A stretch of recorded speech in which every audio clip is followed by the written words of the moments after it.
All right, folks, welcome to Nino's Corner.tv. Got a big show today. I got Larry Ballard coming on to help us make sense of what this big, beautiful bill actually is, what it actually means, because I'm sure a lot of us are hearing a lot of the social media videos that are just spiraling out of control, and we don't know what to make of it.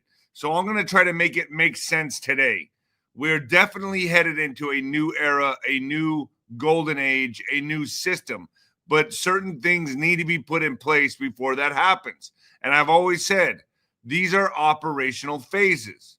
Trump is working as a Trump operation. And by the way, folks, if you have not seen the Jerome Corsi show on Nino's Corner.tv, you're missing out big time. That is probably now my most favorite podcast I've done. Jerome Corsi is up on Nino's Corner.tv, talks about the Trump operation and the anti-American agenda and how they're running side by sides, two operations. Incredible stuff. And it's a race to the finish line. And this big, beautiful bill is going to lay down the infrastructure for everything to happen in a warp speed now. And I'm going to get into this with Larry Ballard. First, folks, hit the notification button, hit the like button, share, subscribe, all that good stuff that I got to remind you, because otherwise you don't do it. You just don't do it unless I say to do it. Also, folks, Venmo. I appreciate everything you all do for me. It's D-Rod 1977, D-Rod 1977. I'll answer questions there as well. If you got super chats, get them ready, because we'll be asking Larry Ballard as he's on the show. I think he's the right guy, the right perspective to bring in right now. I was also going to bring in Daniel Brinkley. I'm going to bring in different people, not in this show, but in different in other shows, to really make sense of what's going on right now, because I think a lot of people are very confused.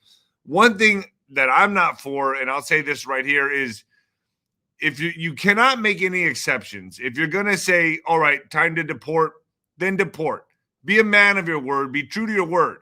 Don't say, we're going to deport, but not the people that work at the hotels or the restaurants. I got to stop it right there. I understand this is the backbone of America. It's the infrastructure. You don't want it to come crumbling down, but hey, just make it easy then. Just say, you know what? We're going to get all the violent criminals. Because then what this starts looking like to me is you're enforcing a domestic military for a police state. I'm just saying that's what's on my mind. If you're going to deport, then you deport. Deport them all. Make it make sense. If not, I'm going to be the thorn in everyone's side, and I'm going to say I'm not for this. If you're only going to deport, maybe you, not you, you work at a restaurant, you work at McDonald's, okay, we'll leave you alone. Not going to happen. No. And I'll be voiced on this all the way through.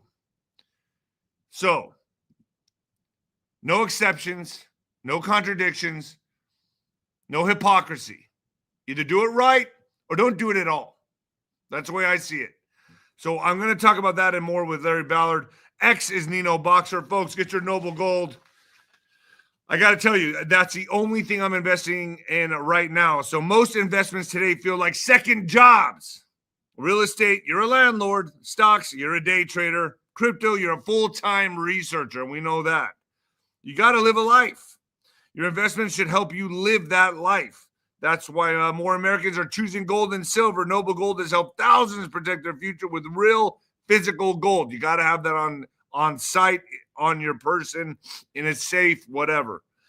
Visit noblegoldinvestments.com to get your free wealth protection kit. They have a wealth protection kit. This is awesome. That's noblegoldinvestments.com. Noblegoldinvestments.com. Freedom and peace of mind delivered 1 ounce at a time. I know Colin well. I trust him. This is the only thing I invest in, and some XRP. It's just the future's too uncertain for me right now, folks. And I'm just, there's a lot of promise with this big, beautiful bill. And there's a lot of things in the bill that I'm going to read right now that I really am for. But there's some things that I don't quite understand. And just like you, I want to know. So I'm going to bring more and more people on my shows to make this make sense. Folks, Ringside with Nino. This is going to be explosive. Thursday. I'm doing it on a Thursday this time.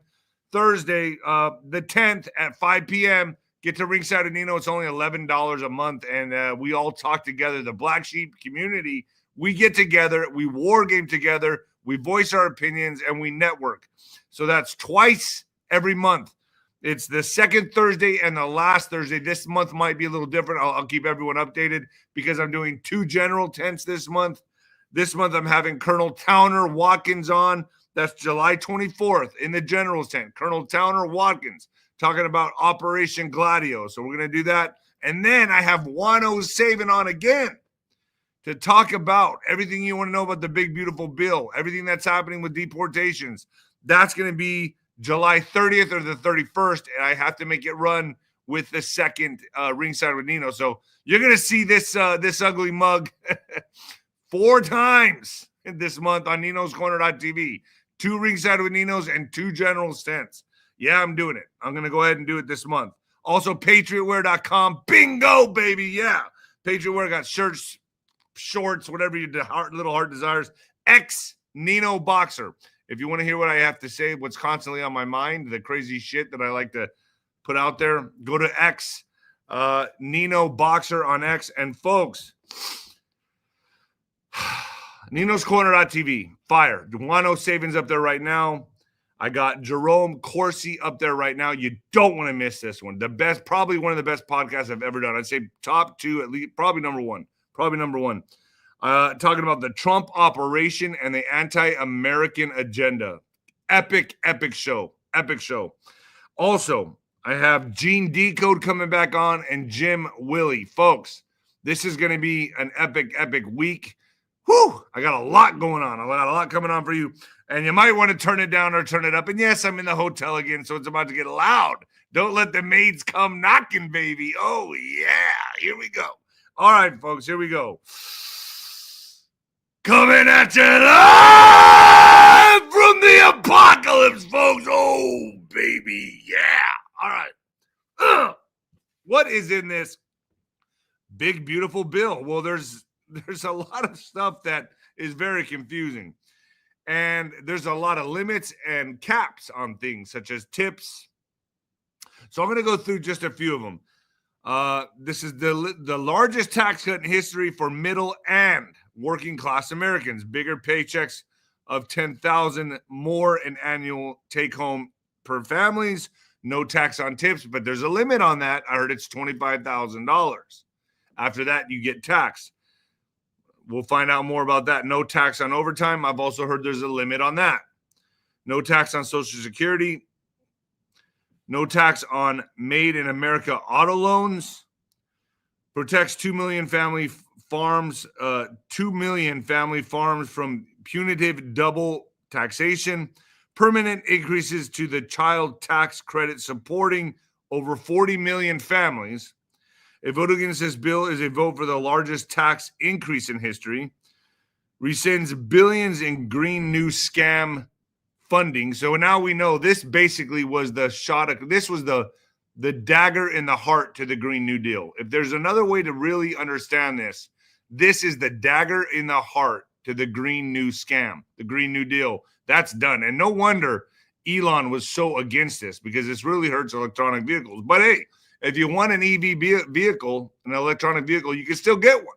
You can still get one. You're just not going to be made. It's not going to be a mandate. You're not going to be made to get anything anymore. Restores fiscal sanity, slashing deficits by roughly $2 trillion.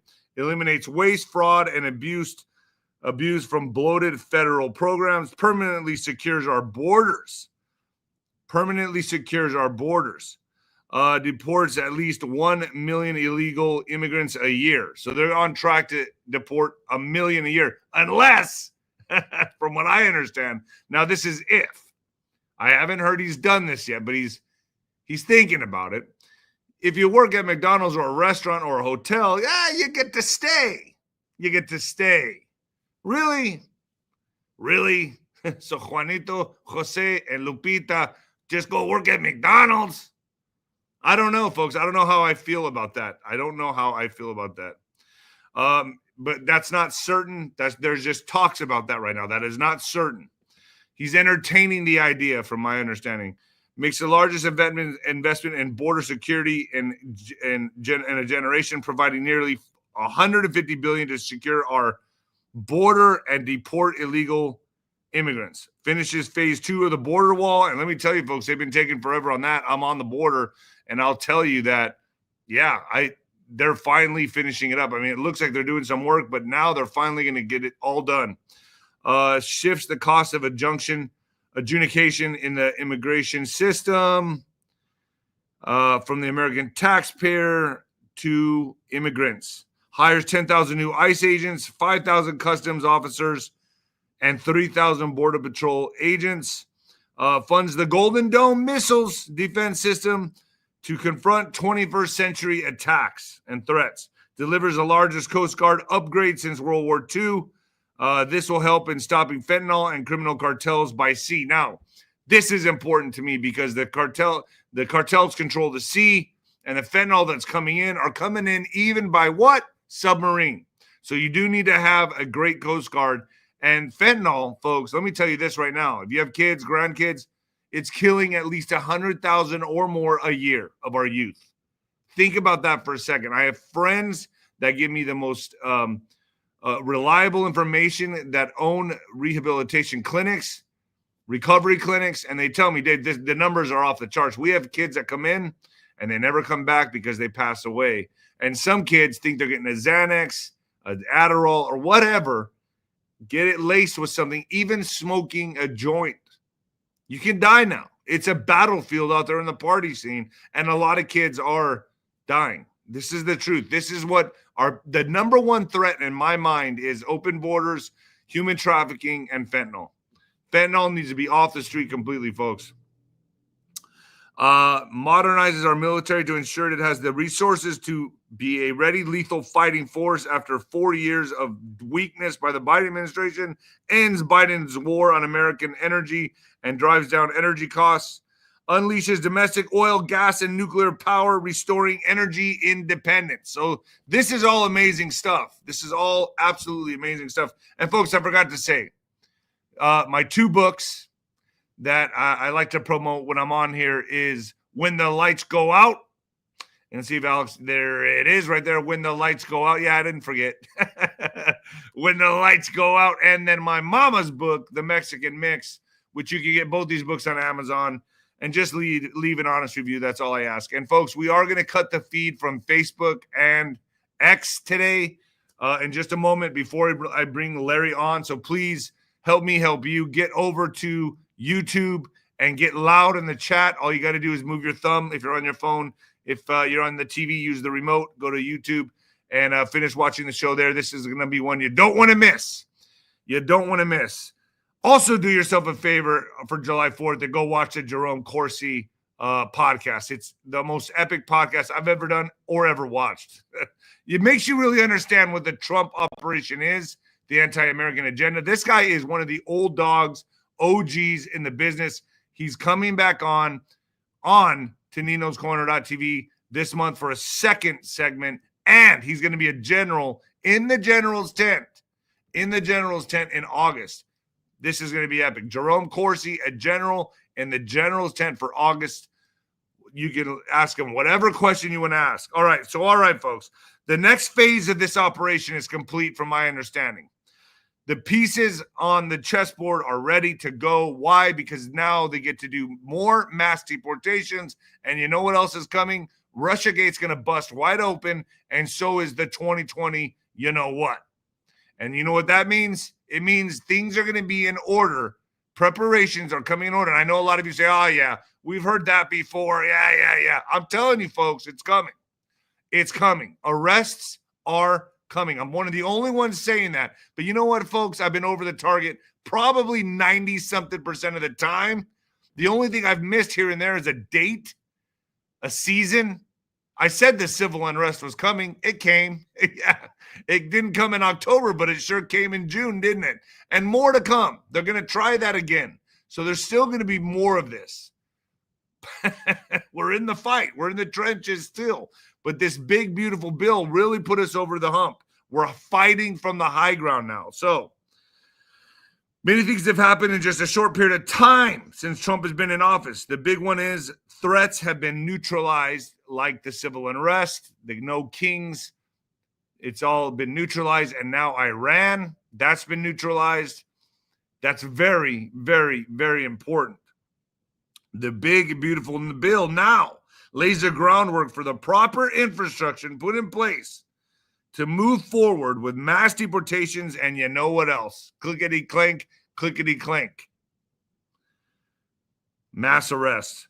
America is now back like never before. Like never before. All I'm asking, folks, is don't be hypocritical. Don't say, you can stay, but you can't. If you're going to do that, if it's going to come down to that, then just take out the violent criminals, because I'm going to tell you what, folks, there's people in El Paso right now. El Paso has a population of about 800,000 people, I would guess. With Juarez, it's about 2 million, 3 million people. Big population in Juarez. But I'm gonna guess that there's at least a quarter to half. I would say almost half the population in El Paso is illegal. There's people living there that have been living there their entire lives, that have been minding the law. They don't do anything. I promise you when I tell you that. They have families that speak only English. So if you're going to let restaurant workers and hotel workers stay, what about the abuelo, the guy that's been here 20, 30, 40 years, that has grandkids in El Paso? Are you going to move him out and say, sorry, you should have got a job at a restaurant? I mean, seriously, there shouldn't be any exceptions here. None. Zero. Either do it all the way or don't do it at all. Or you know what? Just take the criminals off the street. Take the violent criminals off the street. The people that are sucking off the system, on the programs, whatever, Medicaid, whatever. Get them. That's fine. But abuelo and abuela that are there with their grandkids, you're just going to go in and tell them, sorry, you got to go. Oh, you make a payment on your house? You make auto loan payments? You got to go. I don't know how I feel about that, and I'm just being honest. Because, Trump does own a lot of hotels, and there's a lot of restaurants, and a lot of maid service in those hotels. And if they all go, well, it's bad for business, isn't it? It's hypocritical. AOC denounces Trump budget bill as deal with the devil.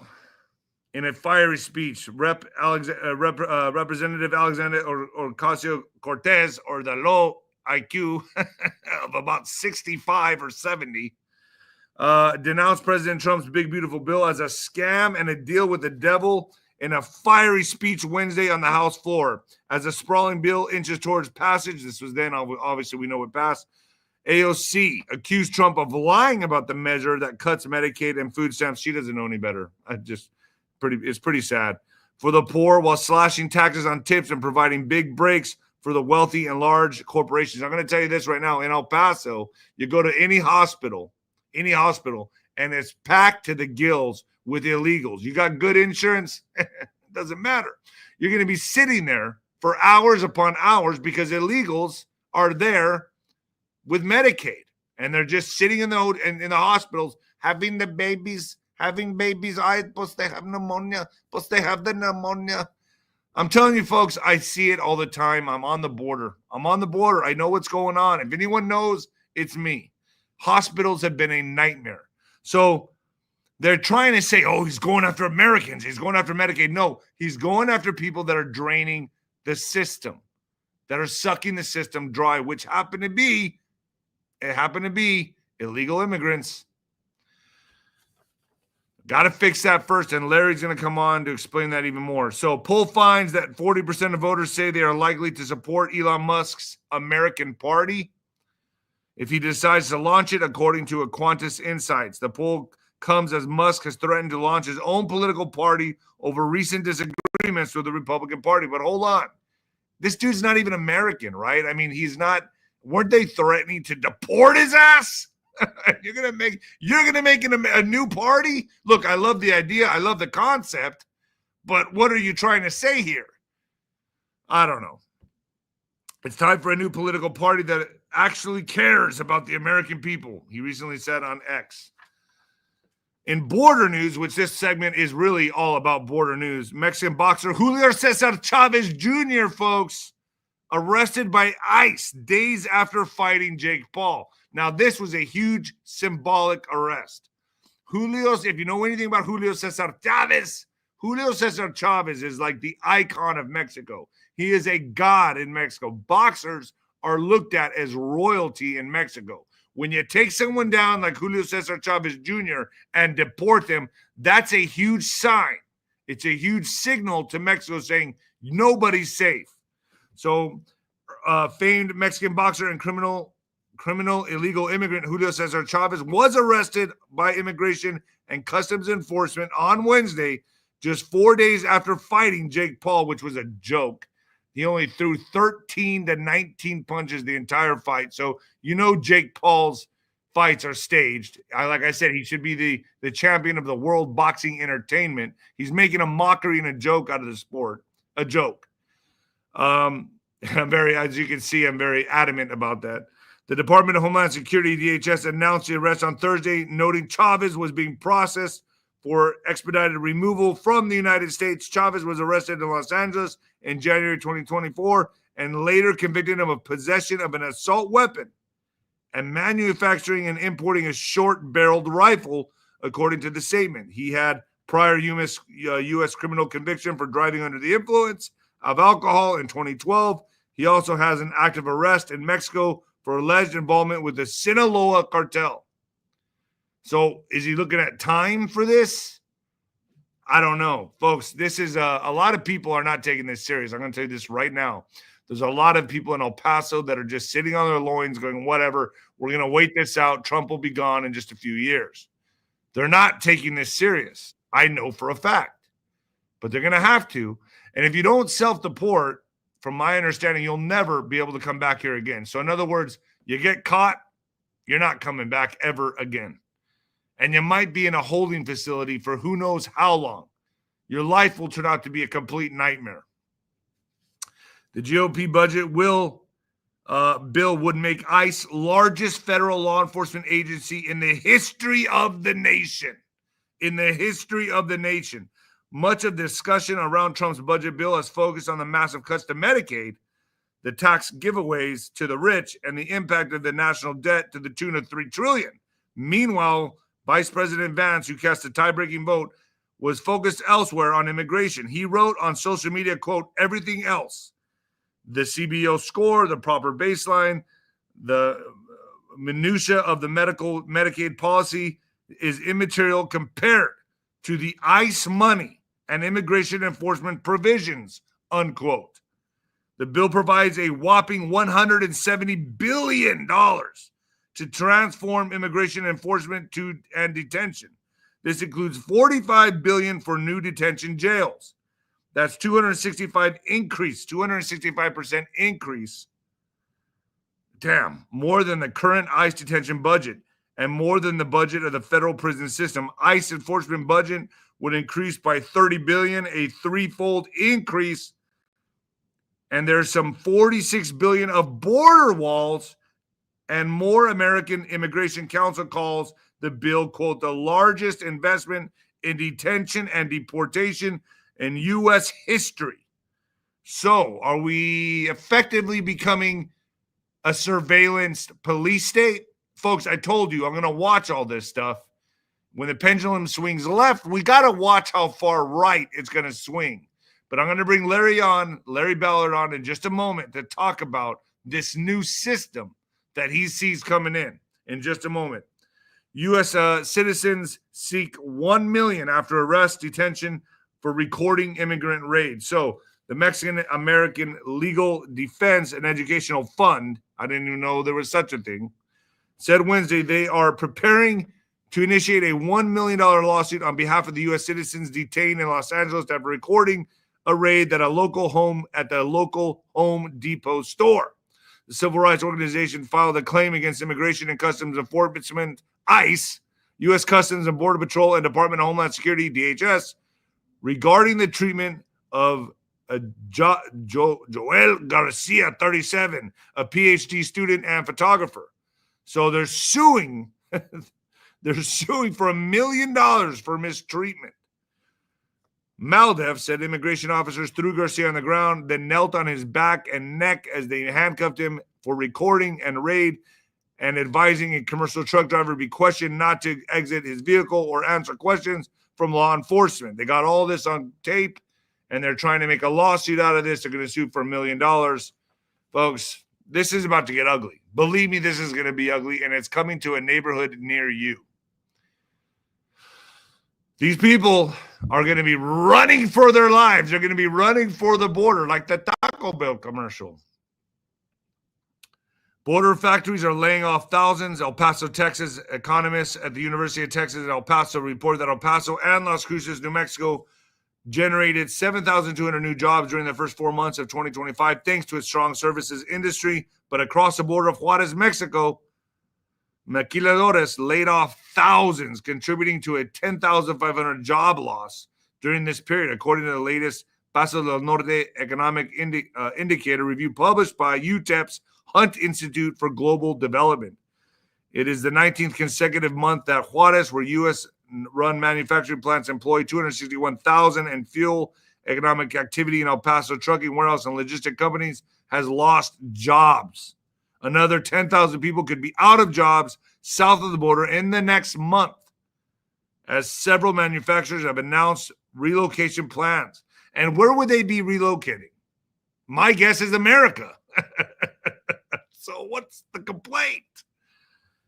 All right, folks, as I bring on Larry Ballard, please switch over from Facebook and X and go to my YouTube. Go to YouTube, folks. Please do that just right now. Take a quick second and go to YouTube and join the chat there. I'm now bringing on my guest, Larry Ballard. Larry. Hi, Nino. Sorry you had to sit through all that. That's all right. So here we are. Obviously, this is, a lot of people say this is a war on Mexico. This is the cartels are starting to unify now. I'm hearing all kinds of stuff in Mexico where the cartels are coming together to fight against the American government. That's not going to work out too well for them. A lot of people are saying we're creating a domestic military in America, mass surveillance. I mean, there's a lot of stuff here in this bill that a lot of people have questions about. But you believe this is going to lead us into a new system, correct? Absolutely. It's on the table right now. So go ahead. So now that this bill has been put in place, we have the infrastructure ready for what? Mass deportation, and what I like to say, even mass arrest. And I think this had to be put in place for all this stuff to transpire. It's bigger than that. We're heading towards a soft financial collapse. This is part of the reset that's been in play since 2020, when they caused every nation in the world to print more money than they had printed in many instances the last 100 years. So the reset's happening right now. And we look at Russia. They're mired down in a war. They're having financial troubles. You look at China. They're losing all their manufacturing. They're near bankruptcy. You look at America, $37 trillion. And if the proponents of this bill were right, we're going to have $5 trillion more debt back on. It's exactly the opposite. We're going to come out of debt and we're going to come into prosperity. So what I do. But you're adding to the trillions of dollars. I mean, is he basically going to break America Inc.? Is that what he's planning to do with this? I wouldn't say that's what he's planning. I'd say that's what is unfolding as a result of the momentum to go to the reset. Remember, you've got the dark hats that want to reset, and you've got the white hats that want to reset. And basically, it's going to happen. We're going to have a financial collapse because what has happened is we have reached a point where virtually no nation in the world can afford the debt. The dollar is dying, and basically the pyramid is collapsing in on itself. And in terms of Trump causing this, Trump's reacting to this in a very grown-up way. You've got BRICS, and what is BRICS doing? BRICS is gathering more and more companies around it, and what they're doing, countries, I should say, and what they're doing is they're putting downward pressure on the dollar, right? What did Africa just do last week? Africa announced that it's going to basically come together and unite as a result of its tariff programs, and they are going to basically create a United States of America. What are they also going to do? They are going to activate a African trading system where they will have their own currencies backed by gold, just like BRICS, and where they will have a huge domestic market. They've got 1.4 billion population, and they are going to allow payments electronically. So both of those factors are converging to put downward pressure on the dollar. And our dollar is only worth about 3 cents right now. That's why things are so expensive, folks, because of the inflation, because of everything that's happened since 2020. So the system is going to implode. That's all there is to it. You know, Donald Trump. I often also wonder, with all the jobs that will be soon be taken over by AI, I understand what the globalists wanted. They wanted to infiltrate and invade our country with immigrants, and then just break our country because they knew the reset was coming. Trump is doing it a completely different way. He knows AI is coming. He's removing all the immigrants to strengthen the country. Am I right in saying this? But my question is this, Larry: what are we going to do with the AI? How does that fit into all this? Because we know when you go to McDonald's, you go to whatever Burger King, AI is going to be handling it all for you. I mean, they're going to be artificial intelligence fast food restaurants with no workers there. I mean, so how does this? I mean, is this all fitting into a new system? Well, we can talk about that, but that doesn't really have anything to do with the beautiful new bill. So if you want to talk about it, we can. Well, I'm thinking ahead. I guess I'm just skipping ahead because that's where the big question mark comes in to me is where does AI fit into all this? He just did Palantir. You know, he's got that working. He's got this big beautiful bill. How does this come together? How does Palantir, this big beautiful bill, all work together? You're 10 years out. You're 10 years away. First, we have to go through the financial reset. So basically, the dollar is going to collapse, and the whole system's going to reboot, and then we're going to go just at the right moment, just like BRICS and just like Africa's doing. We're going to go on a gold-backed system. And what Trump is doing to save the economy, so that when this is over, we have periodic resets in the global economic system. At one point, the Dutch were the world's reserve currency. Then they lost it. And then the British were the world's reserve currency, and they lost it. And now America is the world's reserve currency, and it's going to lose it. When Britain lost, they went into a 10-year catastrophic depression. Trump is trying to prevent that and give us a soft landing. So here's what he's doing. He's basically preparing us through this bill, which we need to talk about in a different context. You and most everybody out there is talking about the minutia of the bill. What I like to do is say, if you allow yourself to get into the weeds, you miss the big picture. So in a second, I want to reverse this and take us to the 60,000 foot view for we can see what this bill is really implementing and getting us ready for. So what Trump is trying to do at the high level to soften this down, this collapse, is he has said we are going to have a strategic reserve based on Bitcoin. And guess what? There's a tell there. All of that Bitcoin wasn't purchased. It was all taken from racketeers. That's telling us something. Well, we are going to take money from the wicked and give it to the righteous. What else does Trump say he's going to do? He's going to have a staple coin backed by what? Backed by gold. And then here's the really big thing. What did he say? If we go back a few years and we're looking at Bitcoin having a major role to play here, where was the Bitcoin mined? China. 60% of all the Bitcoin was mined by China. Then China made some mistakes. And China booted out a lot of the high-tech companies and a lot of the Bitcoin because they were afraid of them. And now what's Trump saying? We're going to be the Bitcoin capital of the world. And why is that important? Because we're making a transition from a fiat system to a gold-backed system that is going to be digital. And if America, as he says, is going to be the crypto capital of the world, that's going to save us, because that means that not everybody can abandon the dollar. His goal is to come through this reset, retaining 61% of the international transactions still conducted in the US dollar, giving us leverage. Then he intends to leverage technology to drive America up and to be able to get us on a sound footing and to be able to basically restore. So let's take a step back and look at this bill from the 60,000 foot level. So I'll go in here. I just made a couple of notes. I didn't have much time to prepare because we just talked late yesterday evening. So what are the two key criticisms? Well, the first is the same they always say. They want to divide us. Oh, this is helping the rich and hurting the poor. So let's break that down. So that the big complaint is about the Medicaid, right? Well, let's look at it from common sense. What is he saying? We just want to get rid of the corruption, and we want to get rid of money being spent where it shouldn't be spent. So what's happening there? He's just simply saying, if you're able-bodied and you're on Medicaid, you need to either be looking for a job or working 20 hours a week. That seems reasonable to me. And he's saying if you're an illegal immigrant, you shouldn't get any entitlements whatsoever. That's encouraging self-deportation. And basically, he's trying to get us out from the system that we've been under that's been collapsing us from the very first beginning of our nation. So let's go back. And Benjamin Franklin said, very importantly, the moment those least willing or least able to work find out that they can get money from the public coffers, it's just a matter of time until the system collapses in on itself through financial debt. That's where we're at. And he's trying to take us to a system where the deadbeats don't get money, where basically he's ended U.S. aid to Africa because that was just a system that feeds you for a day instead of teaching you to feed so you're fed for a lifetime.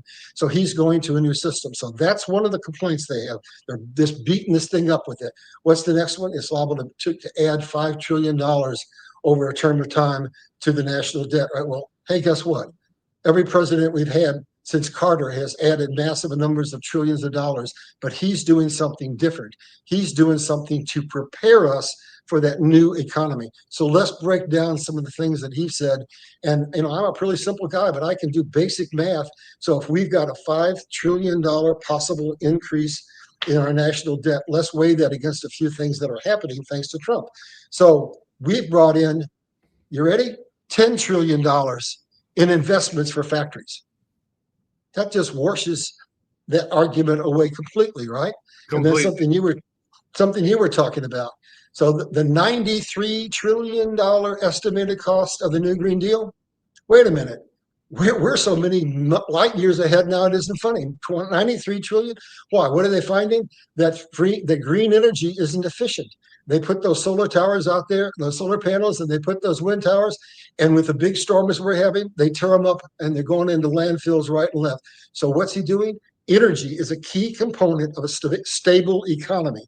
So he's saying we are going to wean off of all this green new energy bullcrap, not spend that money. And in the short run, we're going to transition. We're going to go back to fossil fuels where we can get our energy under control and we are energy independent, lowering the cost of energy. Then what's he going to do? You need to always be going back and forth from the past to the future.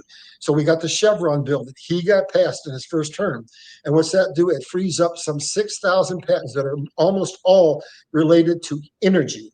And what's he going to do with that? He's going to bring in new, virtually free, clean energy that's not dependent on being out in the elements. It's going to run off of hydrogen. It's going to run off of magnets. It's going to run off of radio waves from the energy.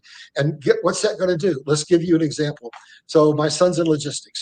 So let's say you're going to manufacture a car. I want you to see how impactful that is to what's coming and how it's just going to slash the lies about this. So we're going to make a car. We're going to go to a pit and we're going to dig up ore. A crane digs in and digs up 10,000 tons of ore, 10 tons of ore and drops it into a big truck. Both were run by diesel. Goes to a plant where it's smelted, run by coal. And then it's shipped off that automobile to 120 locations for the parts to be manufactured. Then it's shipped back to the places it's going to be assembled. Then it's shipped over to whoever's going to buy it. And then the buyers come in. Here's what you need to know. He's poisoning us to be energy independent and have unbelievably low energy costs because you know what you just saw? You saw a 50, 60, or 70% reduction in price for every consumer product you will buy for the rest of your life, because the most important and significant cost of every product you will buy is the energy it takes to produce it and to ship it. And so when you look and you begin to understand what this man is doing, we are going to have a raging economy. And that $5 trillion is nothing. All these towns in Texas, like Fort Stockton, Odessa, they're going to be booming. It's probably good to buy land there. Yep. So why do you think? Let's go back. Let's go back to Carter. So the global financial elite wanted to do something. They wanted to cede power from America, and they wanted to give it to China. And so all of a sudden, people started sending billions of dollars to China to build factories, right? Well, what are we doing now? we're seeing the pendulum turn, and we have to go to have this new system. We have to get off of globalization because that can control us. It controls the logistics system and it controls the necessities of life. And so we're deglobalizing, and that's taking the money of the world and spreading it out across all kinds of different nations. We also have to de-dollarize because none of the nations of the world want to be controlled by U.S. currency when we have abused it, and we've printed money. And what we have also done is we have used it as a leverage to say, if you don't comply with U.S. American policy, we will freeze your money and will basically crash your economy. So everybody's looking for an economic stability, and that's what Trump is doing. He's positioning us. So let's look at what's happening. Let's go to his trade deals. So what are his trade deals? We, under Carter, when we were giving business away to China, we passed NAFTA, and that was an intentionally losing trade agreement. And we only had a $60 billion debt, and we were already over 200 years old. And the national debt started rising by trillions of dollars, and now we're at 37. So he went in and said, "We're fixing that. Basically, we're going to do trade deals that are fair and equitable that we make money on." And then America was chosen to be the police force of the world, and we don't have gleaming cities like we have in Dubai, like we have in Asia, like we have. Why? Because we're spending it on military. So basically, he went to NATO and said, hey, you're going to pay up. First, you're going to pay 2%. Now you're going to pay 5%. Well, that's all money that comes back into our coffers. And now we're not losing money. We're making money. And now we roll out this new technology. And guess what? Those 6,000 patents, most of them were created at a pinnacle point in time when America became the wealthiest nation in the world. What happened is we came out of the Civil War bankrupt, and we said, enough of this stuff. England is our enemy. We know it. Let's execute our own war against them. We're not going to buy British products. We're going to put 50 to even 100% tariff on them. What did that do? We developed the Transcontinental Railroad, got access to our natural resources. Then what happened? We invented, necessity is the mother of invention, the technological revolution, the industrial revolution, and shared it with the world. And what happened? 34 years later, at the 100th year centennial anniversary of the United States of America, we declared America, the youngest nation in the world, is now the wealthiest nation in the world. So those patents that we see, those 6,000 patents, most of them were invented in that period, but they were held from us. Why? Because by then we already had infrastructure going where we were building the grid, and we had oil, and we wanted to protect the billions and trillions of dollars that were emerging in that marketplace. And so we suppressed energy. Go ahead. Are we still going to see a blackout or a reset or because Juan O'Savin has come on and said, we're still going to see that at some point where things still have to switch from SES, Senior Executive Services, to Cheyenne, NORAD type of systems control. And also we need to restart or reset the entire system onto the new system. Do you believe that? Do you think something like that's going to happen, or are we just going to glide into the new system without any kind of defibrillator, cha-chink, shock, systems off, systems back on type of thing? I don't have the intel that he has, but I can tell you this. This has been being prepared for years. As we go through this financial reset, what's going to happen is, and I've been prepping up for this for a whole series. Right now, we are poised for the transfer of wealth from the wicked to the righteous, which is going to be another factor that's going to mitigate this whole thing. So, which is another reason he's taking down the cartels, by the way. Yes. So let's look at what's happening as we speak. Right now, after 20 or more years of waiting, we're finding that the Dong and Dinar are ready to revalue. So let's visit that for a second. So it's not just loosey-goosey. It's been planned. Here's what had to happen. We have to have peace in the Middle East. That's why we've got that attack on Iran to stabilize the Middle East. And then what? All the nations around want to go into the Abraham Accords and have true peace in the Middle East. That sets the stage for an economic boom in the Middle East and in the Asian region. All right, so let's look at both of the two nations whose currencies are currently revaluing. So let's go to the dinar. So basically, if you go over there, you'll see that most of the destroyed structures have been rebuilt. They're building infrastructure. They're now drilling oil. They're not sending it out as crude oil anymore. They're refining it themselves, and they're doing deals all around the world for trade. And basically, they are modernizing, and they're going on to a commodity-backed system. So this currency policy reset for their currency will be based on tangible assets. And they are one of the richest nations in the world. Before we bombed the shit out of them, their currency was 3-1. It took $3 to buy one dinar. So they're going to revalue, and it's going to be more than 3-1. I'm telling you. So invest in dinar. There's going to be some real money made there. Now let's go to Vietnam. That's even a more clear picture. So we are the ones who bombed them into obliteration, right? Well, now, before Trump left, he gave a whole bunch of money to do what? Build infrastructure, getting ready for what was coming. And now, as you leave China and go to other places in the world, where are you most likely to go? You're going to go to places where the people speak your language. You're going to go to places that are easiest to ship to, where the costs are cheapest. So Trump just did 2 landmark deals, one with Vietnam and one with India. And India just left BRICS. So what's happening in Vietnam? Their GDP is 6%. And they have some of the lowest labor rates in the world, cheaper than China. They have one of the youngest workforces in the world. They have amazing factories they can build, handle anything on the low to the mid-end range and even some of the high range.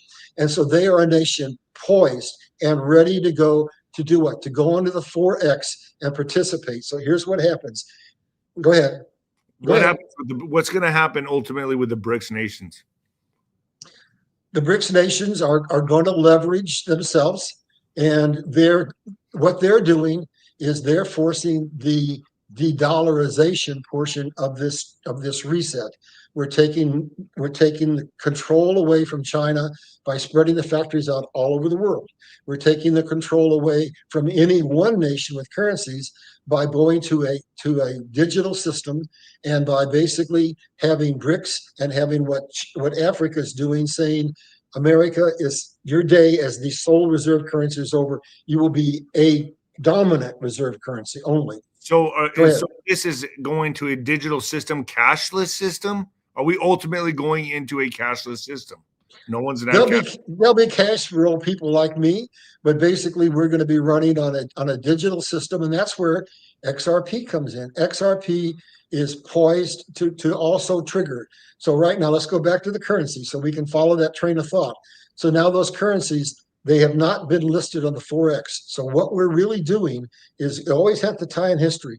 We're going back to Bretton Woods, where after World War II, there was instability in global trade because most of the nations have been bombed in obliteration and they had no money. So they came to the United States and said, you have manufacturing, you have gold, will you be the world's reserve currency? Well, right now, that system is imploding. We've got as much chaos financially as we had following World War II. So we're going into a new system, but this time it's not going to be given to one nation to control. It's going to go to the BRICS nations. It's going to go to Africa, which is going to grow like you can't believe. And America, I believe, is still going to come out the dominant reserve currency. And we're going to crypto so that we can transfer money effectively. So now let's go to the money. So Vietnam and the Dong can't be on the 4X because right now they're considered to be trash currencies. But when we revalue them, here's what has to happen. They have to meet certain criteria. They have to be debt-free. They have to have manufacturing. They have to have trade agreements. They have to have low labor costs, etc. And then they have to have natural resources. Vietnam has a lot of gold. So all they're doing is just an accounting where they're going in and dealing realistically to every nation in the world, what are your assets in labor, in natural resources? We will value your currency on real world things that cannot be manipulated. It's not a fiat system. It's a system that is stable, that doesn't have inflation and deflation, but is stable. And so now those two currencies are going to be revalued based on their real worth and go on the 4X. And then we'll go to the next category. Let's take one that's not resetting right now so you can see what's happening. And that would be Venezuela. Why isn't Venezuela revaluing? It was at one time a very profitable nation. It's got all kinds of oil. It's got political instability. You have to have political instability. That's why we had to take out the nuclear plants in Iran. And then you got the Zim. The Zim is one of the wealthiest nations, Zimbabwe, one of the wealthiest nations in the world. So here's what I want to say to your audience. There are opportunities coming that are going to blow your mind. Right now, they're saying that the Dong is going to revalue about $2 or above, and you can currently buy 1 million Dong for $60. So let's say you make a $60 investment. That's a tank of gas, and it buys you $1 million in Dong. If it revalues at $2, You've taken that $60 and turned it into 2 million. This is God's transfer of wealth. And they say the dinar, which I'd rather see your people buy the dong because it's much cheaper to buy, but they say the dinar is probably going to revalue at 7. So all those buckets of currencies are going to revalue as they meet criteria. And if you get some money out of the first bucket, that'll give you money to buy in the second bucket. Then that'll give you the money to buy in gold, which is going to go up. And I'll go ahead. So are you, but to keep it very simple for my audience, would you say gold and XRP right now would probably be the two best investments? No, it depends on how much money you've got. You have to look at each one individually. So what are they going to do with gold? It's real simple. There's been a formula forever, 16 to 1. It took 16 silver coins to buy 1 gold coin. And so they're going to adjust that now. And the real winner there is not gold, but silver, because gold is just a store of value, and it's basically been allowed to go up and silver's been held down. So what they're probably going to do on silver is they're going to bring it back to that same 16 to 1 ratio, which should bring silver to somewhere around, it's trading in the 30s now.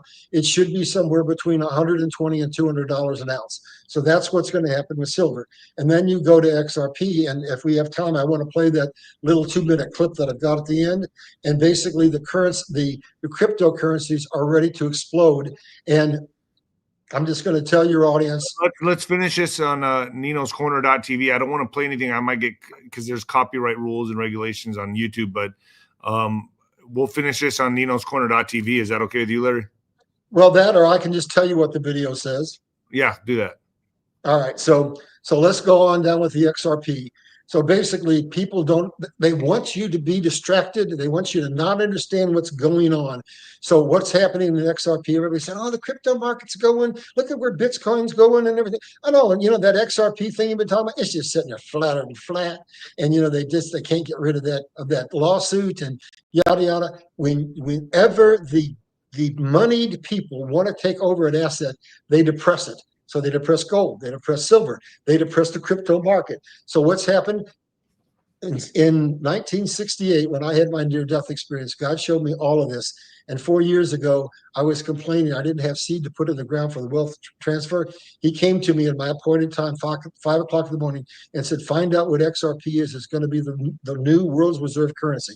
So here's what's happening. As we go to that digital system, we get out from under the SWIFT system, which is slow and laborious and causes us to keep $127 trillion permanently out of the marketplace, because we have to have every currency in the world controlled at the bank so they can transfer francs to dollars and vice versa. All of that goes away under XRP and under XLM, etc. And so what they're doing is holding those prices down while institutions are buying massive amounts of it in the background without affecting the retail price. And what's happening now is this. That video I was going to show you basically goes through all kinds of documentation and says, well, they've been telling you not to buy XRP and XLM. It's been exploding in the background while they've been distracting you. They've been running tests over in Europe for 3 years. This is going to answer your earlier question. Running XRP, running the world's financial system in tandem on XRP and with XLM to make sure it works so we can have a smooth transition over. And so what does Brad Garlinghouse been saying all along? You cannot measure the value of XRP or XLM the way you do a crypto that has no utility. Basically, you're looking at market caps and candles with the cryptos, with the meme coins. With XRP, you're looking at functional utility that basically controls the economic system of the world. And so when this kicks, what they're saying is, we've got hundreds of institutions that are ready to go, locked and loaded and ready to go. And one day we're going to flick a switch and we'll turn it on and it'll never go back down. Here's how it's going to happen. And what that video is saying is that day is coming soon. All of the testing is done. ISO 2 2022 compliancy kicks in on 14th of July, and they're going to end that lawsuit once and for all. Just before that, that is a major indicator of where we are on going onto a crypto-based currency with XRP and XLM. When that goes, some people say they'll just set a price for XRP and it'll be determined. It'll never change. I don't think that's the way it'll happen. I think it's going to go in. Where do you suggest people get XRP? I mean, a lot of people buy it on exchanges. Everyone has an app. My son and I did a lot of research, and you need to find an exchange that's stable. And in our opinion, I'm just going to forget the name. Uphold is the most stable account out there. That's where we get ours. And then if you're going to buy cryptocurrencies, you need to understand not every exchange is going to be stable, just like every bank is going to be stable. So Uphold is, we think, the most stable one out there. But even with that, what you want to do is once you buy it and it goes on the exchange, you want to take the majority of it off and put it into a cold wallet where it's not subject to this period where we're switching over those two systems.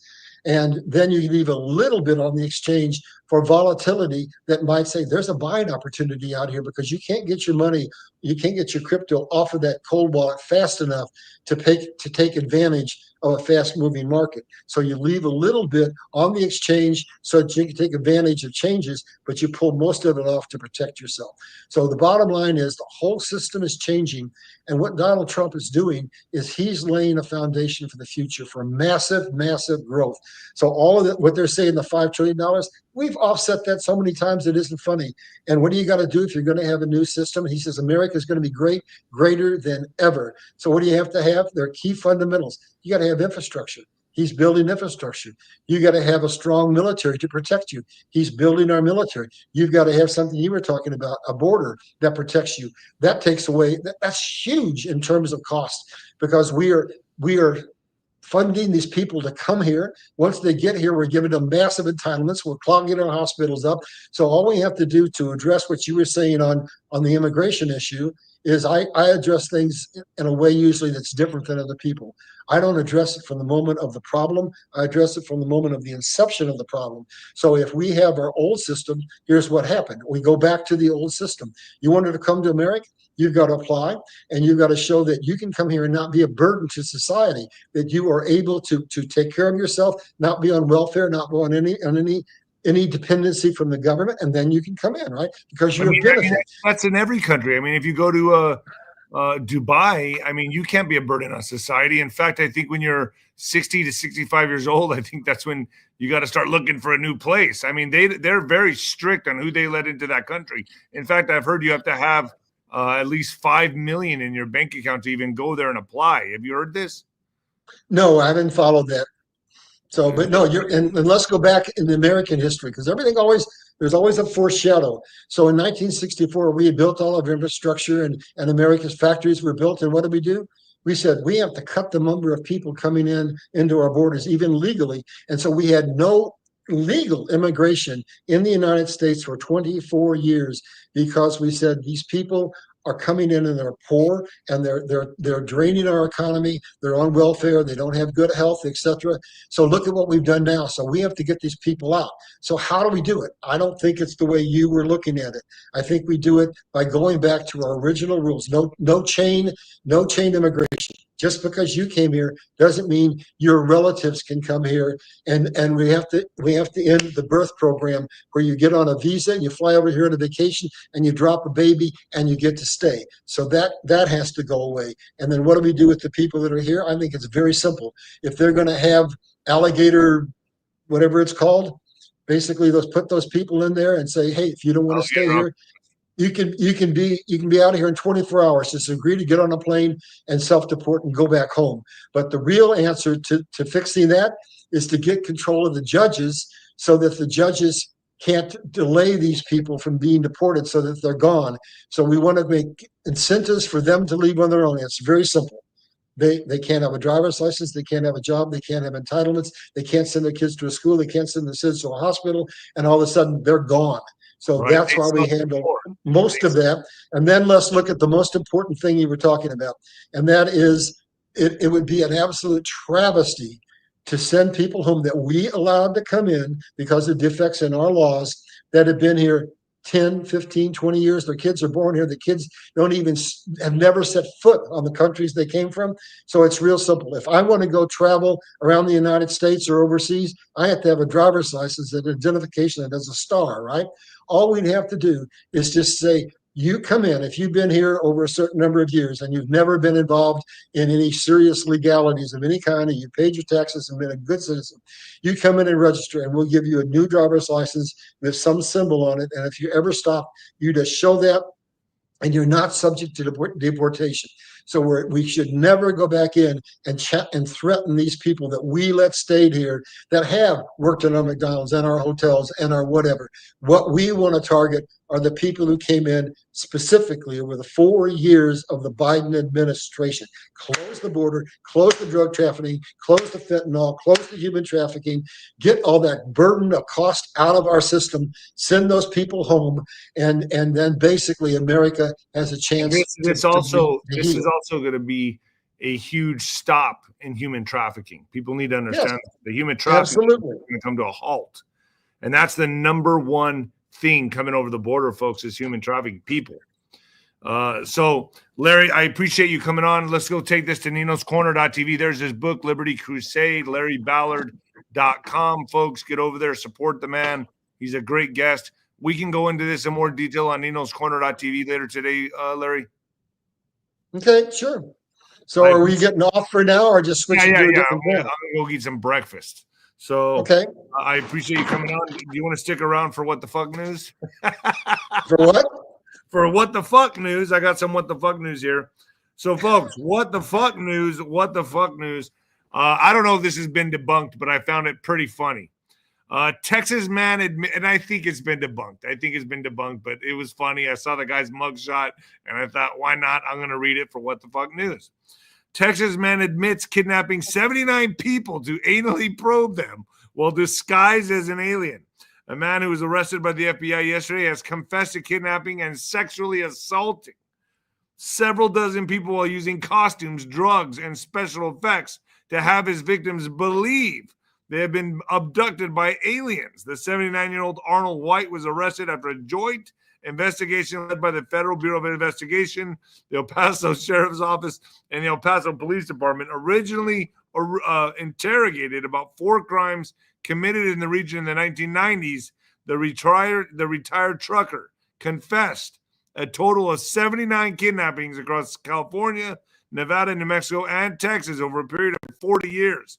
Mr. White confessed to using a mix of hallucinatory drugs containing LSD and PCP to subdue his victims before approaching them and carrying them inside his truck to assault them. In order to confuse his victims even more, he had set up inside the truck a look like an operating room and would wear an alien costume. Wow. You know what? I'm going to call my friend. I'm going to call my buddy who's in the FBI, and I'm going to ask him if this is real, if this actually happened. Because I gotta say, I've never heard anything like this in my life. And of course, he gets caught in El Paso, my hometown. I knew I recognized the guy. Oh man! But Larry, I appreciate you coming on. Let's get back to ninoscorner.tv later on today if you're able to. Do you have any idea what time so I can plan? Yeah, I'll talk to you. I'll text you after this. But I'll get off right now and I'll look for a call from you later. Listen, but hold on. I appreciate you coming on. And I appreciate you letting my really giving this kind of information to my audience. It's very much well appreciated, Larry. Thank you so much. Go to LarryBallard.com, folks. There it is. And folks, with that being said, I'm signing out. I'll see you Monday. I might do some shows in between there. Oh, let's do some super chats. Alex, real quick. I see there's a lot of super chats. Where are the military, FBI, other agencies going to sleep during the arrest? What if there are 1 disasters in 14 cities? People need to relocate. Foreign nationals and Indy own that. Where are the military, FBI, other agencies going to sleep during the arrest? I don't think I understand that too well. Do you understand that, Alex? Nah, I don't think so. Not fully. Sorry, Lee. What if I don't know. Sorry. Well, maybe I'll see you at the General's tent or the ringside with Nino because I know you're there. Agatha M, thank you so much, Agatha. Jessica Crest, hey Nino, thank you for all you do. Love watching your shows. Love watching your shows. Thank you so much, Jessica. Sometimes the super chats, it like does typos or something. Dong. Were you thinking about Dong? Happy 4th, Nino, Striker, and Alex. Thank you so much. Thank you.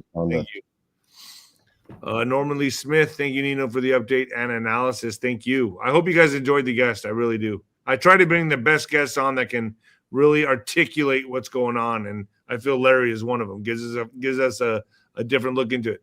Can anyone help me to invest in crypto? I don't know how to do it. Go to the app Uphold, UPHOLD, and get started there. It's self-explanatory. It's easy to do.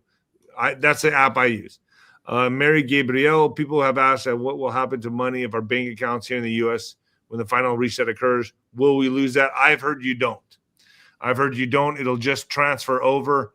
I suggest join the General's Tent with Juan. I'm going to have Juan on this month. The General's Tent is on ninoscorner.tv, and ask any question you want to ask. The show usually runs about an hour and a half. I make sure everyone gets their questions in. So I'm going to have Colonel Towner Watkins on and Juan O'Savin on this month for the Generals on the General Tent. So that's going to be big. So I would go over there, Mary. Samaj S. Alex, please ask Nino about a couple of live video calls since it's Friday. I know, but I'm out of town. I have a doctor's appointment. I'll do that. I promise you we'll do some live calls probably the next Friday. It's just I'm in a hurry here, folks. Sorry. And it's a 4th of July. Happy 4th of July, David. Thank you for all you do in 184 days and 184 days sober. Is that how many days? No, I've been sober a lot more than that. She's sober for 184. Yeah. Nice. Awesome. Very cool. Congrats, Killer Ray. Hell yeah. Yeah, that's awesome. Good for you. Keep it going. I got to tell you, I've been walking down the river walk, and I've been passing bars, and I just remember like the days I had going to those bars, and I walked into a few of the pubs, and I looked around, and I just looked at everyone at the bar, and I've never felt so, I don't know. I'm not judging anybody, but a life that is so far gone from me now. I just have no desire to revisit it. I look at it now, and I see just depression and hangovers. And at this age, I mean, what do you, in your 40s, if you're still drinking like you're a 21-year-old frat kid, you got problems. And that's the way I see it. El Campeón David, good morning. I think I hear the housekeeping knocking. Mr.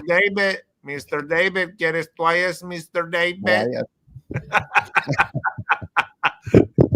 ¿Quieres toallas, Mr. David? I guess they're going to be leaving pretty soon, or maybe not. The hotels industry is probably going to keep them around. All right. Anything else? I think that was the last one. Thanks, All folks. right. Happy 4th of July, everybody. Enjoy your 4th of July, Alex. I'll call you later. Sounds good, man. Good seeing you, Nino. All right, folks, and you know what I usually do. And the new heavyweight champion of podcasting and the black sheep of broadcasting, folks. See you all later. Thank you for joining me. Peace.